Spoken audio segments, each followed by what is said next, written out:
Hello, all. Welcome to my channel, The Learning Spot.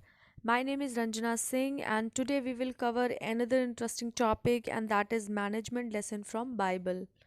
कल हमने management lesson from Ramayan किया था। अगर आपने वो वीडियो नहीं देखा है तो प्लेलिस्ट में जाकर आप उस वीडियो को देख सकते हैं। ठीक है। आज हम डिस्कस करेंगे ऐसे मैनेजमेंट लेसन जो बाइबल हमें सिखाती है। ठीक है। पहले मैं एक ब्रीफ इंट्रोडक्शन देना चाहूँगी बाइबल के बारे में कि बाइबल क्या है। ठीक है।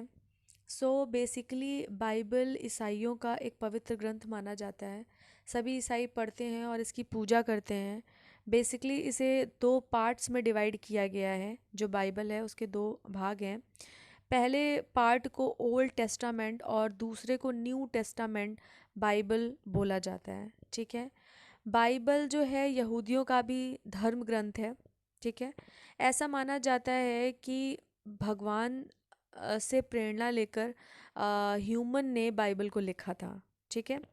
इसमें ईसा मसीह के व्यक्तित्व, उनके जो चमत्कार थे, उनके कार्य, उनकी एजुकेशन एक्सेट्रा के बारे में बताया गया है कि किस प्रकार ईसा मसीह ने चर्च की स्थापना की, उसके बारे में बताया गया है। ठीक है।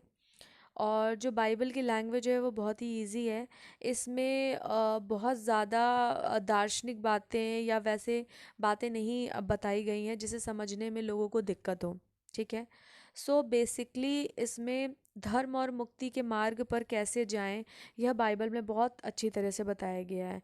किन चीज़ों का आचरण हमें करना चाहिए, कि मनुष्य को पाप से कैसे दूर रहना चाहिए, ये सारी चीज़ें बाइबल में बताई गई हैं। ठीक है। इसीलिए बाइबल को दो पार्ट में पार्टिसिपेट बांटा गया है, पुराना नियम और नया नियम भी जिसे बोलते हैं। ठीक है। जो पुराना नियम है उसमें यहूदी धर्म की पौराणिक कहानियाँ हैं, गाथाएं लिखी हुई हैं। ठीक है। और इसकी लैंग्वेज भी बहुत इजी है। और जो नया नियम है या न्यू टेस्टामेंट है, इसमें ईसा मसीह से जुड़ी कहानियाँ लिखी हैं जो उनके शिष्यों ने लिखी थी, जिसमें ईसा मसीह की जीवनी, उनकी एजुकेशन के बारे में बताया गया है। ठीक है। तो बाइबल से क्या मैनेजमेंट लेसन हमें मिलते हैं वो हम देखेंगे। Here I mentioned some management lesson from Bible. First one is clear vision, effective communication, teamwork and collaboration, planning, responsibility, compassion. ठीक है। वन बाय वन हम डिस्कस करेंगे कि बाइबल में क्या बोला गया और कैसे ये मैनेजमेंट लेसन वहाँ से निकल कर आते हैं। राइट।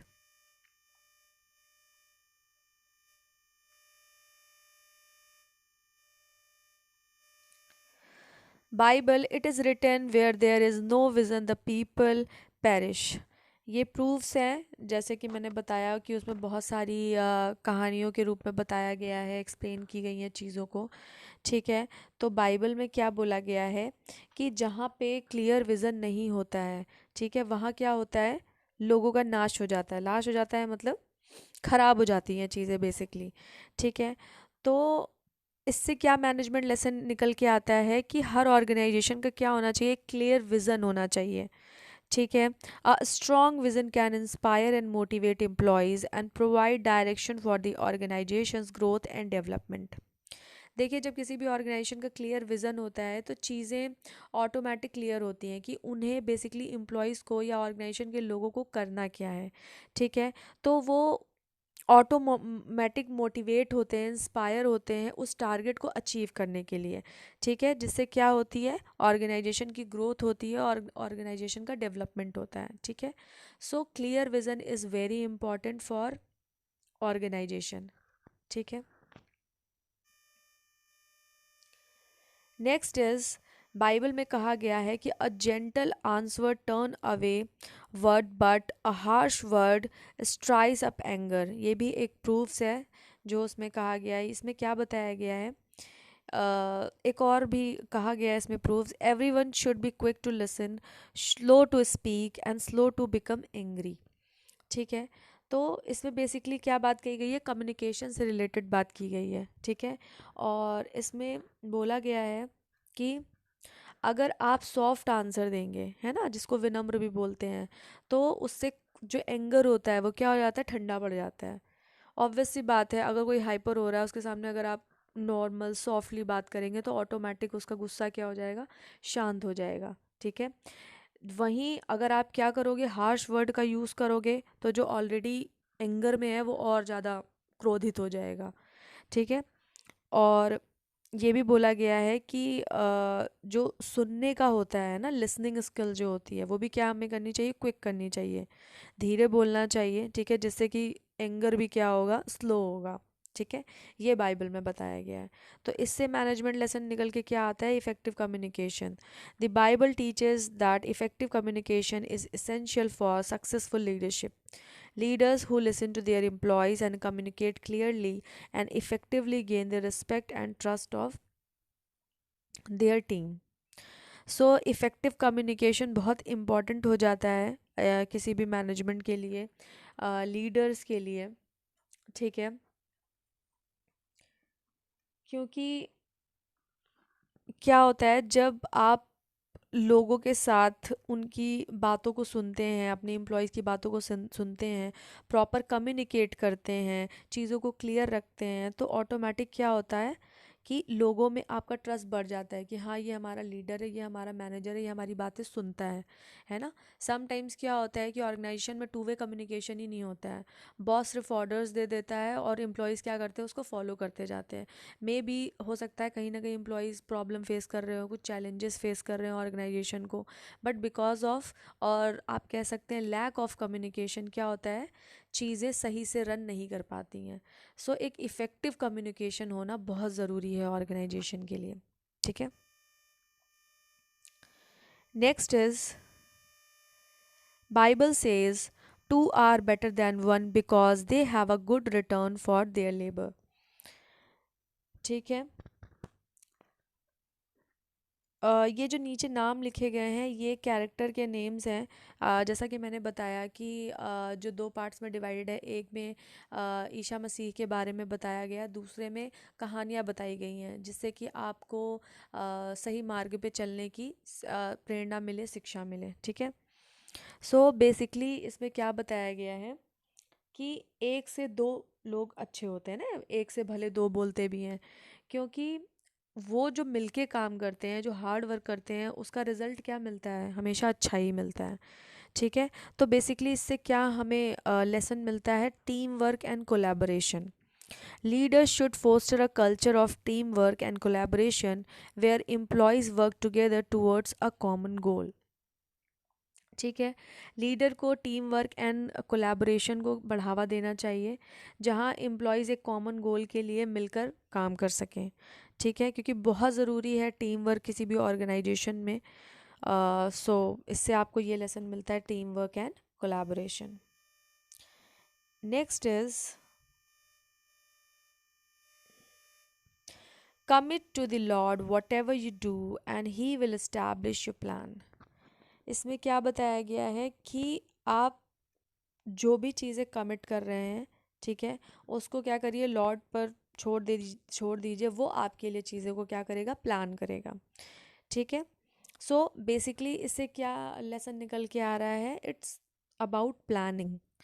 ठीक है। और आपको पता भी है किसी भी ऑर्गेनाइजेशन का प्लानिंग क्या होता है, एक इम्पॉर्टेंट फंक्शन होता है, एचआर का भी एक इम्पॉर्टेंट फंक्शन है प्लानिंग।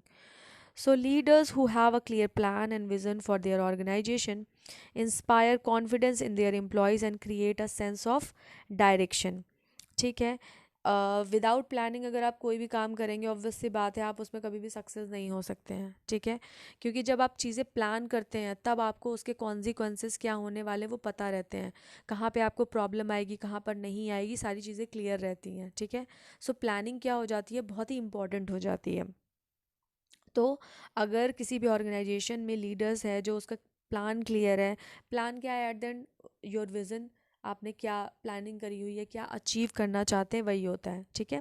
तो इससे क्या होता है, एम्प्लॉयज़ के लोगों का भी कॉन्फिडेंस बढ़ता है ना, उनको पता रहता है कि उन्हें क्लियरली क्या करना है।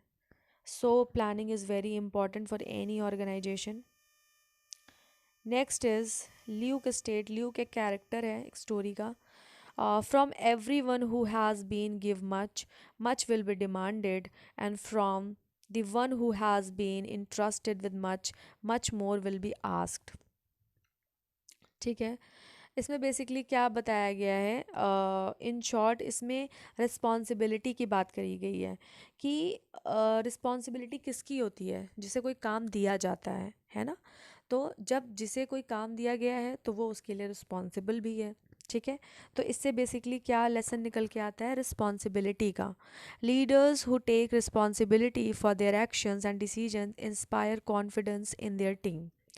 देखिए, जो लीडर्स ऐसे होते हैं कि अपनी रिस्पॉन्सिबिलिटी को निभाते हैं और सामने वाला उसे देख सकता है कि हाँ, ही और she is a responsible person. ठीक है। तो ऑटोमेटिक क्या होते हैं, लोग उनसे इंस्पायर होते हैं, उनके डिसीजन से इंस्पायर होते हैं। ठीक है। तो ऑटोमेटिक आप अपनी टीम के कॉन्फिडेंस को गेन कर पाते हैं, जो कि एक ऑर्गेनाइजेशन के लिए या एक लीडर के लिए बहुत ज़रूरी है कि उसके एम्प्लॉयज़ क्या करें, उस पर ट्रस्ट करें, उस पर फेथ करें। ठीक है। लास्ट इज ये कोलोशियो ने कहा है। Colossians says therefore as God's chosen people holy and dearly loved, clothe yourself with compassion, kindness, humility, gentleness and patience। इसमें क्या बोला गया है कि भगवान किसे चुनते हैं, भगवान उन लोगों को चुनते हैं जिनमें क्या होती है, करुणा होती है, दयावान होते हैं, जो ह्यूमिलिटी होती है, जेंटल होते हैं, जिनके अंदर पेशेंस होता है। ठीक है। तो बेसिकली यहाँ पे किसकी क्या मैनेजमेंट लेसन मिलता है, कंपैशन, है ना। Leaders who show compassion create a positive work environment and foster loyalty among their employees.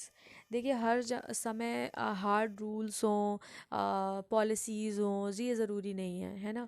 एक मतलब वो भी इम्पॉर्टेंट है, नॉट सेइंग कि वो इम्पॉर्टेंट नहीं है, इम्पॉर्टेंट है, बट एक ह्यूमन का नेचर भी इम्पॉर्टेंट होता है उस पार्ट पे। ठीक है।